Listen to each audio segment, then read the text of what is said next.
स्क्रीनवरती तुम्हाला income from business प्रोफेशनचा एक problem दिसतोय. सावित्रीबाई फुले पुणे युनिव्हर्सिटीचा एप्रिल 2019चा प्रॉब्लेम आहे.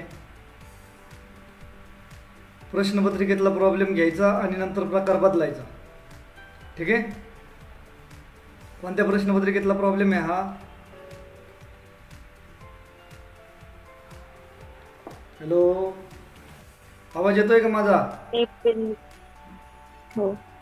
जरा जोरात बोलताल का? हॅलो, एप्रिल 2019 आवाज नाही येते. क्वेश्चन पेपर मधला आहे.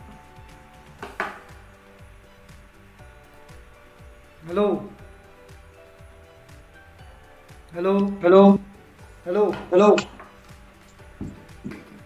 Hello hello hello hello hello. Hello sir double आवाज येतोय. बोलतोय तर तुम्ही बोलतोय बोला ना कोणी. बोला कोणी. हॅलो, आवाज येतोय का आता? हो सर येतोय. हा. आता इथे पहा, आपल्या प्रश्नपत्रिकेमध्ये सावित्रीबाई फुले पुणे युनिव्हर्सिटी एप्रिल येतोय का 2019 आवाज? ला तुम्हाला येतोय इन्कम का? फ्रॉम बिझनेसचा प्रॉब्लेम आहे. आपल्याला प्रश्नपत्रिकेत इथे 2022 येईल. काय येईल? 2022. असेसमेंट इयर येईल तुमचं. काय येईल? 2022-23. ठीक आहे. कोणता टॉपिक आहे रे हा? इन्कम फ्रॉम बिझनेस और प्रोफेशन. हा. कोणत्या वर्षाचा प्रॉब्लेम आहे? 2019. 2019 SPPU.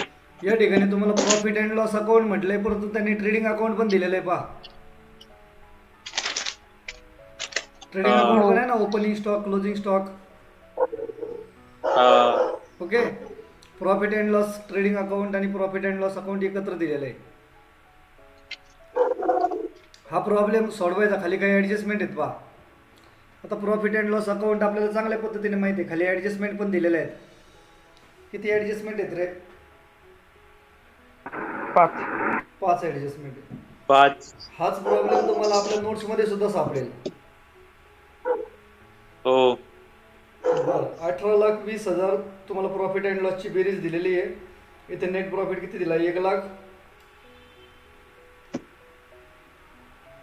किती आहे? 1,72,000. आता हा प्रॉब्लेम सोडवण्यासाठी तुम्हाला माहिती आहे ना, आपण फॉर्मॅट बनवतो एक. हो. Competition of income from business for previous year 2020-21-22 and assessment year 22-23. ठीक आहे. ॲक्च्युली इन्कम फ्रॉम बिझनेसला कोणतंही वर्ष असलं तरी सेम असतं. हे टेन्शन घेऊ नका. नेट प्रॉफिट ही मागच्या उदाहरणातली किंमत राहिलेली इथे.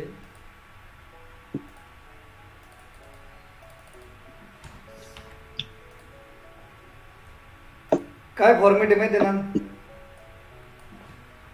Net profit as per PNL account add non allowable expense. Add काय करतो आपण? नॉन अलाउएबल एक्सपेन्स आणि आउटस्टँडिंग अलाउएबल इन्कम. लेस काय करतो? Non allowable income and outstanding allowable हा. एक्सपेंस. ते लेस करायच्या वेळेला लेस करू आपण. घ्यायचा का नेट प्रॉफिट? घ्यायचा का प्रश्न वाचायचा अगोदर, का सोडवताना वाचायचा? नाही घ्या, सोडवताना वाचू. सांगा मग, नेट प्रॉफिट किती इथं? 1,72,000. 1,72,000 रुपये लिहिले मी इथं. ठीक आहे. त्याच्यामध्ये ऍड काय करायचं मला? नॉन अलाउएबल एक्सपेंस आणि outstanding allowable income. Outstanding allowable incomes. Outstanding allowable. Outstanding allowable income म्हणजे असे इन्कम अलाउएबल आहेत परंतु ते हिशोबात लिहिलेले नाही, प्रॉफिट अँड लॉस मध्ये दिसत नाहीत. ठीक आहे. काय पहिली ऍडजस्टमेंट?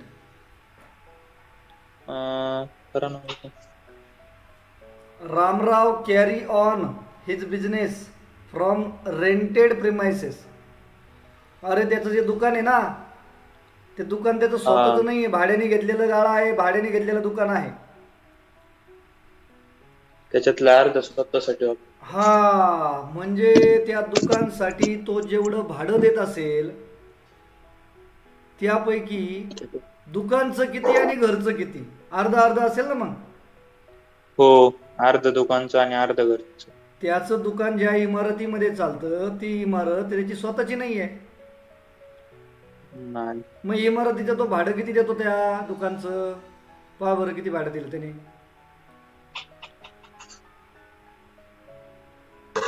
2,92,000. 2,92,000.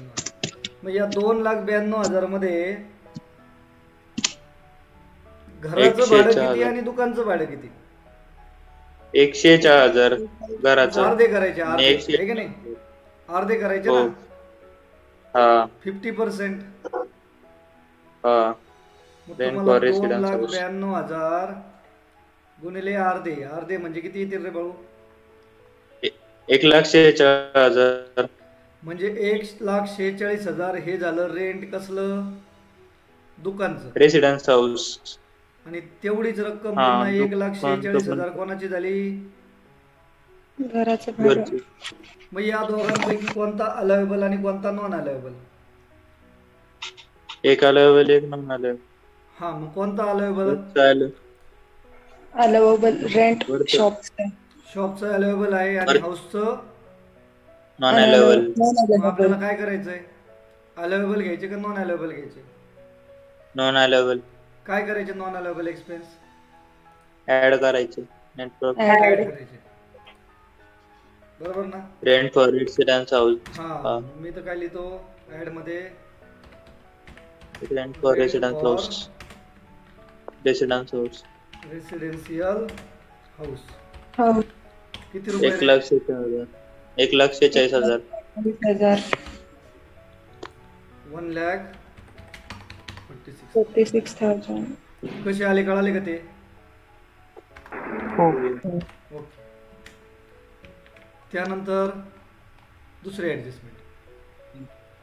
द यूज ऑफ कारचा यूज 3/4 फॉर बिझनेस आहे आणि 1/4 फॉर पर्सनल आहे. पर्सनल आहे. म्हणजे त्याने कारसाठी जेवढा काही खर्च केला ना मग त्यातले 75%, 3/4 म्हणजे किती? 75% बिझनेस साठी आहे आणि 1/4 म्हणजे 25% घरी पर्सनल आहे. हा, पर्सनल. मग सांगा 3/4 अलाउएबल का 1/4 अलाउएबल? 3/4 अलावेबल आणि 1/4 नॉन अलाउएबल. हा, 3/4. मग बघा बरं कार एक्सपेन्स दिलेत का त्यांनी? कार एक्सपेन्स दिलाय का? पहा बरं. 2,00,000. Repairs of repairs of motor car आहे का? आहे की. खरं बरं. मग आहे रिपेअर्स ऑफ की. मोटर कार मधले तुम्हाला काय करायचे? 3/4 आणि 1/4 करायचे ना. 6,500. हा, शाबास. हे जे 26,000 आहे ना त्यातले 3/4 Divided किती by रुपये येईल? 6,500 नाही. हा, 3/4 म्हणजे 19,500 आणि 1/4 म्हणजे किती येईल? आणि 1/4 म्हणजे 6,500. हे कशासाठी आहे? 6,500 पर्सनल हे साठी ना? पर्सनल. मग सांगा याच्यातले कोणते अवेलेबल कोणते नॉन अवेलेबल? बिझनेसचे अलाउएबल 19,500 6,500 नॉन अलावेबल. बरोबर आहे. हा, आपल्याला कोणते लिहायचे? अवेलेबल का non available? Non allowable. Non available किती? 6,500. काय करायचे? ऍड का लेस? ऍड. ऍड करायचे. काय नावाने? Car for personal use. Motor car for personal use. Expenses कंसात लिहितो मी पर्सनल. किती रे भाऊ? 6,500. कळाले का? हो. पुढे काय आहे? Medical expenses. मेडिकल एक्सपेन्सेस हा हा हा, शाबास. For the treatment of mister Ramrao. Ramrao म्हणजे प्रोपरायटर आहे, ज्याचं दुकान आहे तो दुकानचा मालक आहे ना. हो. त्याने हा. दवाखान्याला किती खर्च केला बघा बरं 50,000. मेडिकल एक्सपेन्स किती दिसतोय 50,000. 50,000 रुपये. अरे 50,000. त्याने स्वतः दवाखान्याला खर्च केला आणि त्याने प्रॉफिट अँड लॉस अकाउंट मध्ये मांडला चालतं का हे नाही. नाही. नाही. ऍक्च्युली हे टॅक्सेशन सुद्धा टॅक्सेशन नुसार सुद्धा नॉन अलाउएबल आहे आणि अकाउंटिंग नुसार सुद्धा नॉन अलाउएबल आहे माहिती आहे ना. हो. हो. मग मेडिकल एक्सपेन्सेस काय करायचे नॉन अलाउएबल घ्यायचे ना. हो. काय करू मग ऍड मध्ये का list मध्ये? 50,000 ऍड मध्ये. एक्सपेन्सेस किती 50,000. 50,000. त्यानंतर पुढचं काय आहे? Wedges include ₹25,000. ऑन अकाउंट पुढं ऑफ काय हो? मिस्टर म्हणा. रामराव ड्रायव्हर. आता ड्रायव्हर कोणत्या कामासाठी आहे रे? त्याच्या पर्सनल ना. ड्रायव्हर कार साठी आहे ना. हा. आणि कार सगळी कार पर्सनल हा, आहे बरोबर. का 1/4 पर्सनल आहे? 1/4 पर्सनल आहे. मग या 25,000 पैकी हे 25 चे 25 संपूर्ण रक्कम नॉन अलाउएबल होईल का? नाही. 250. किती शबास किती 6,250. 6,250. शबास 6,250 बरोबर ना. हो. हा. आणि बाकीचे राहिलेले जे आहेत 18,750 ते तर बिझनेसच्या कामासाठीचे. कारण कार 3/4 75% आपण बिझनेस साठी वापरले. म्हणजे ड्रायव्हरला दिलेला जो काही पगार आहे त्यातले 18,750 म्हणजे 3/4 ते तर अवेलेबलच आहेत ना. हा. आपल्याला फक्त कोणते लिहायचे 6,250. Non available. Non available. काय करू मग add. Add drivers wages. Driver wages salary for personal. Salary for for personal personal 6,250. Personal use. किती रुपये 6,000. 250. 6,250 कसे आले कळाले का? हो.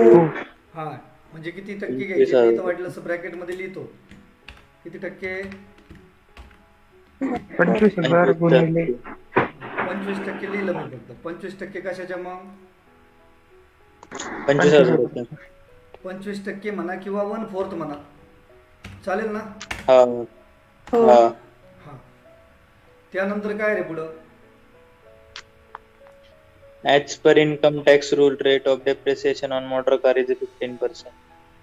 इन्कम टॅक्सच्या नियमानुसार मोटार कारवर किती टक्के डिप्रिसिएशन पाहिजे 15%.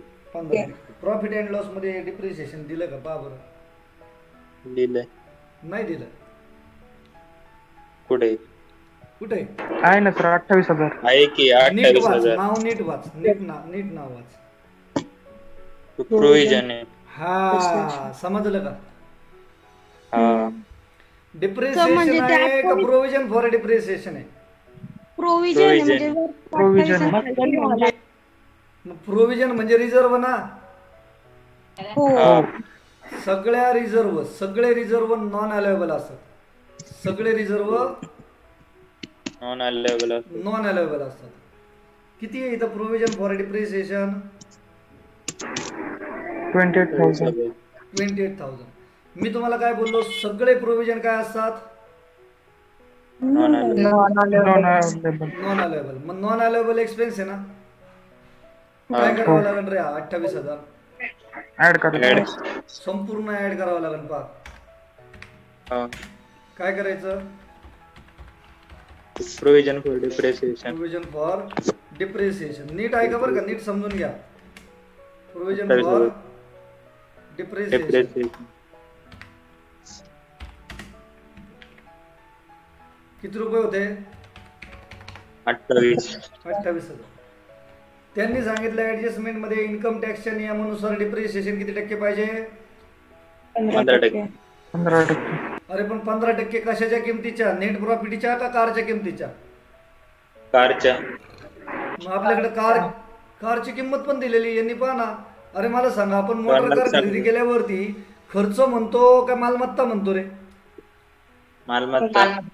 मग यांनी मोटर कार खरेदी केली तर मोटर कार नाव दिसतं का 2,60,000?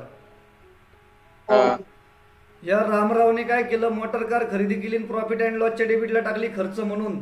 क्या ये वैलिड है? नाही. नहीं है. तो पहले मेरे को ये बताओ, ये 2,60,000 है ना, इसका 49,000. 14% कितना आएगा? 49,000. कितना आएगा?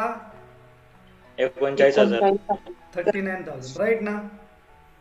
हा आणि आपल्याला एक ऍडजस्टमेंट अशी सांगितलेली आहे, त्याने जी काही मोटर कार वापरली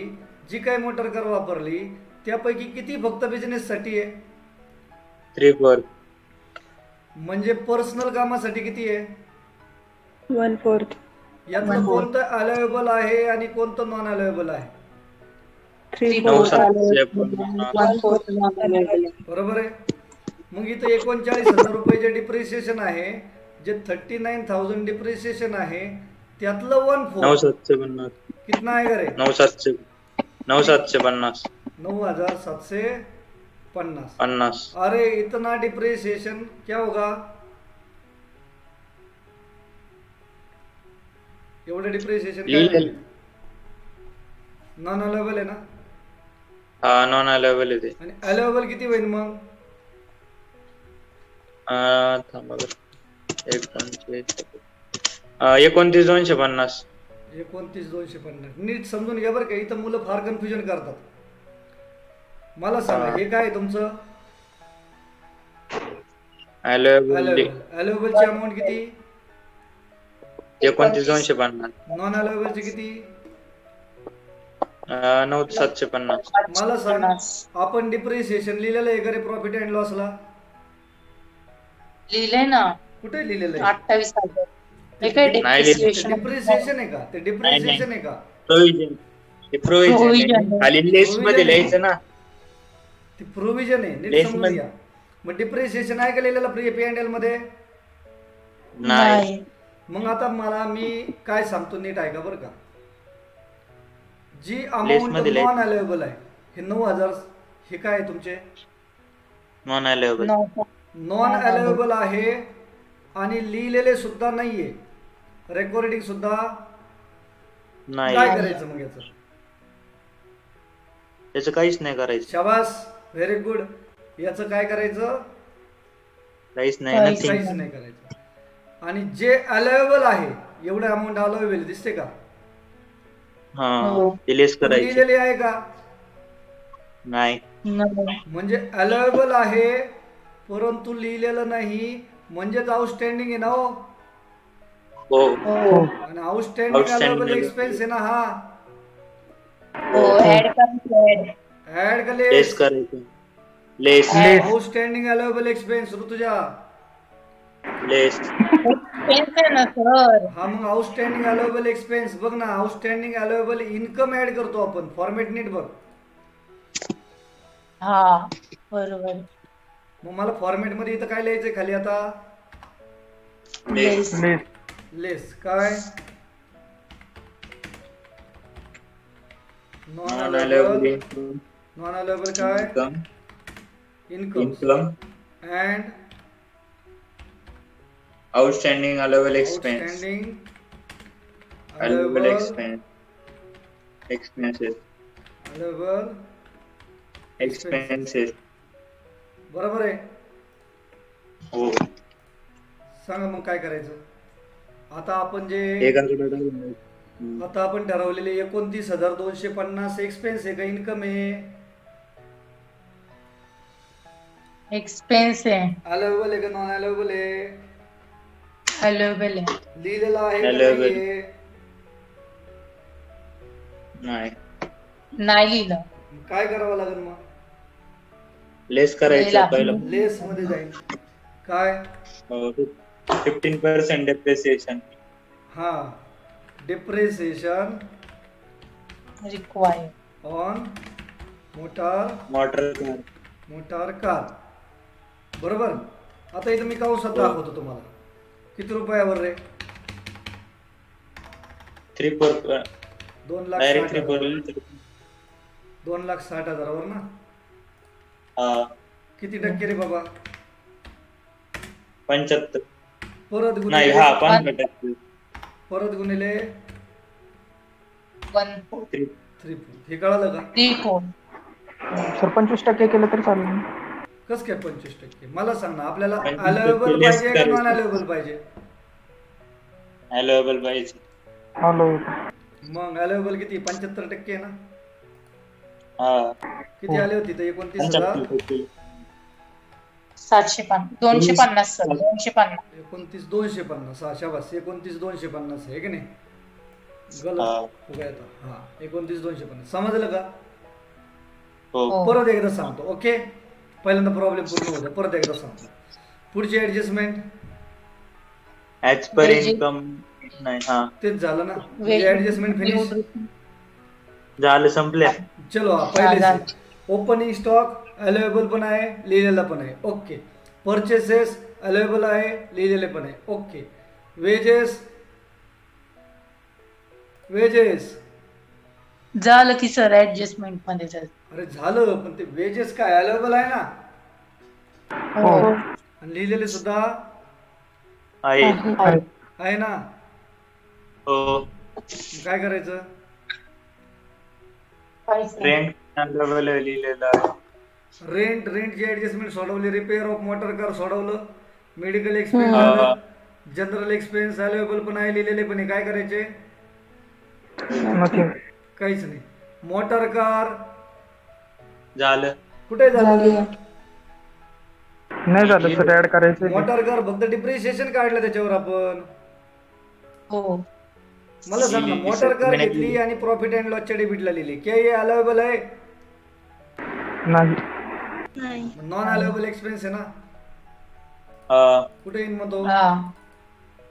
ऍड ऍड करा. काय नावाने? मोटर कार बर. परचेसेस डायरेक्ट मोटर कार लिहिल तरी जमत नाही. Motor car purchase 2,60,000. किती? 2,60,000.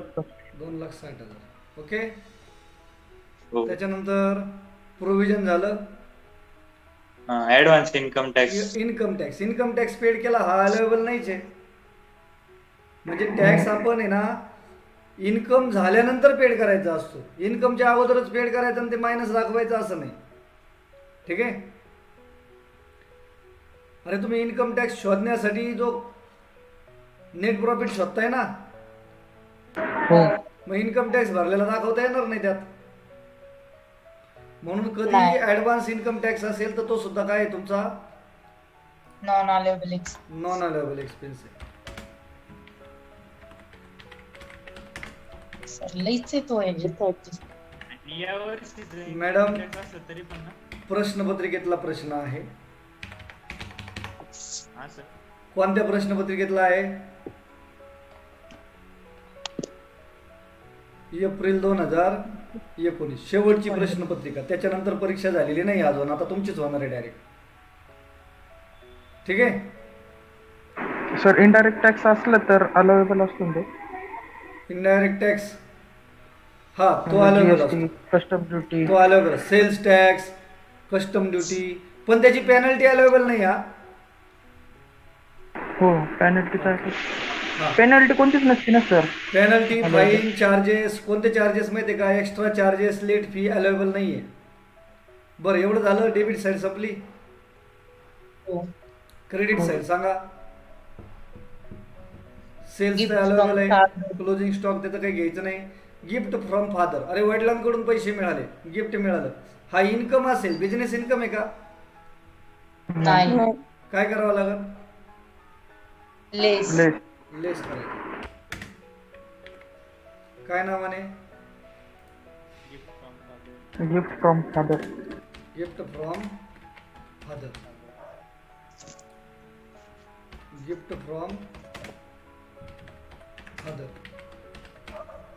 किती रुपये रे?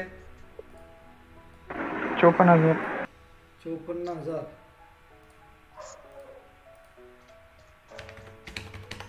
नंतर काय? Income tax refund. रिफंड केला इन्कम टॅक्स. रिफंड केला नाही, रिफंड मिळाला. मला सांगा, तुम्ही इन्कम टॅक्स भरलेला अलाउएबल नाहीये, मग रिटर्न मिळालेला अलाउएबल असेल का? नाही. मग हा सुद्धा नॉन अलाउएबल आहे. काय करायचं नॉन अलाउएबल इन्कम? लेस. काय नावाने?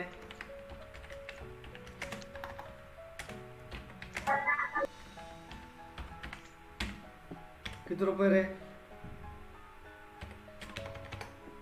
6,000. 6. त्याच्यानंतर फिनिश. हो. प्रॉब्लेम संपला. काय करायचं मग आता? टोटल बेरीज करायची ना.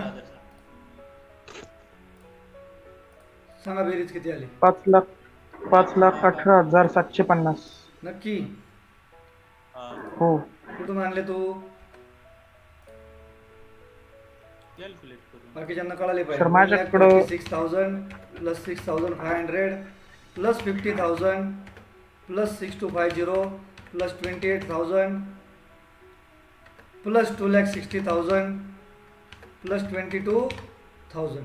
किती झाले? 5,18,750. अरे कितना हुआ? 5,18,750. 5,18,750. ते वरच्या मध्ये मिळवा. किती मध्ये मिळवायचे ते? 1,72,000 मध्ये मिळवायचे. किती येईल रे मग? 6,90,750. 6,90,750. किती प्लस किती? 5,18,750 plus 1,72,000. 6,90,750. 750. आता पुन्हा आपल्याला हे इन्कम काय करायचे? ऍड करायचे. ऍड नाही, लेस करायचे रे. तर म्हणजे टोटल हा, करून त्यांची बाहेर टोटल घेऊन करायची. बर, टोटल किती येईल सांगा? 89,250. 250 अधिक 54 89. अधिक 6,000 किती झाले? शाबास. 89. 89,250. बरोबर आहे ना? हो. आणि नंतर काय? 6,90,750 मधून लेस. आता काय करायचं? वजाबाकी करायची ना. हो. किती? 6,01,500. 6,90,750 मायनस मायनस 89,250. किती आले? 6,01,500. 6,01,500. 500. समजे का? हो. याची PDF पाहिजे तुम्हाला? हो. PDF पाठवतो तुम्हाला. मोटर कारचं समजून सांगतो. काय सांगायचं होतं? मोटर कारचं का प्रोव्हिजनचं? सर, मोटर कारचं सगळं समजून सांगा. प्रोव्हिजन पण, हे बघ. डिप्रिसिएशन. हा, पहिली गोष्ट, मोटर कारचा जो यूज आहे ना, 3/4 बिझनेससाठी आहे, 1/4 पर्सनलसाठी आहे. म्हणून इथं मोटर कार पहिली गोष्ट आहे. मोटर कार घेतली 2,60,000ची, P&L डेबिटला देतात का? नाही. ते नॉन अवेलेबल आहे म्हणून 2,60,000 ऍड मध्ये दिसतंय का तुला इथं? हो. बर. नंतर त्याच्यावरती खर्च केला, त्यातला फक्त 1/4 नॉन अवेलेबल आहे, 3/4 अवेलेबल आहे. मग नॉन अवेलेबल आहे जे लिहिलेले मोटर कार एक्सपेन्स दिसतोय का? रिपेअर. हो. मग त्यातले 1/4 नॉन अवेलेबल आहे, ते आपण ऍड केले बघ. 1/4 हो. नाही, हा बरोबर, 6,500. त्यानंतर मोटर कारचं परत कुठं सांगितलं? ड्रायव्हरला पगार दिला आपण 25,000 कार चालवायचा. ड्रायव्हर म्हणजे कार, इथं कारचा उल्लेख नाही, पण ड्रायव्हर आहे म्हणजे कारच ना. हो. सर, अरे, हा, ते 2,00,000 1/4 कशाचे काढायचे? 1/4 रिपेअर्सचे. इथं काय म्हटलं? यूज ऑफ कार म्हटलं ना. हा, कारचा वापर आहे म्हणजे कारचा खर्च 26,000. म्हणजे ते ह्याचे नाही ना काढायचे, मोटर कारचे नाही ना काढायचे. मोटर कारची किंमत आपण डिप्रिसिएशन साठी वापरणार. हा, ठीक. कळलं? हो, कळालं. 26,000ची. आणि त्यांनी सांगितलं डिप्रिसिएशन 15% आहे ना. हो. मोटर कारचं डिप्रिसिएशन लिहिलेलंच नाहीये. जे लिहिलेलं आहे ते डिप्रिसिएशन नाही, प्रोव्हिजन आहे ती. हो. म्हणून संपूर्ण प्रोव्हिजन 28,000 मी नॉन अवेलेबल मध्ये टाकले बघा. आणि डिप्रिसिएशन आपण काय केलं? आउटस्टँडिंग डिप्रिसिएशन म्हणून टाकलं. ऍक्च्युली इथं 28,000 आहे, इथं 29,000 आहे. फक्त 1,250 तुम्ही लेसमध्ये लिहिलं असतं तरी तुमचं उत्तर तेच आलं असतं. पण मग त्यावेळेस तुम्हाला 28,000 गायब करावे लागले असते. ठीक आहे, हो. लक्षात आलं का सौरभ, अभिषेक? हो सर. म्हणजे सर तुम्ही काय म्हणताय 1,250 कुठे लिहायचं? मी काय बोललो, समजा मी हे 28,000 इथून मायनस नसते केले, सॉरी ऍड नसते केले, त्याच्याऐवजी फक्त 1,250 असं सुद्धा पुस्तकात दाखवलेलं आहे एका ठिकाणी. पण मी म्हणतो सगळ्या प्रोव्हिजन नॉन अवेलेबल असतात. ओके, मग सगळ्या प्रोव्हिजन मी ऍड मध्ये टाकल्या, आउटस्टँडिंग अवेलेबल काय केलं, लेस मध्ये टाकलं. या दोघांमधला डिफरन्स बघ ना, 28,000 आणि 29,250, यातला डिफरन्स 1,250 येतो ना. हो. तसं पण सोडवता आलं, असं पण या पद्धतीने सोडवा. लक्षात आलं का? मी तुम्हाला प्रॅक्टिससाठी सेम टू सेम प्रॉब्लेम लगेच देतोय किंवा लगेच आपण चर्चा करू त्याच्यावर. सेम प्रॉब्लेम, काहीच फरक नाही. ओके, हो सर. चलो, thank you very much for watching this video. It will be definitely beneficial to all of you. Best of luck for your exam. Thank you sir. Thank you sir. Thank you.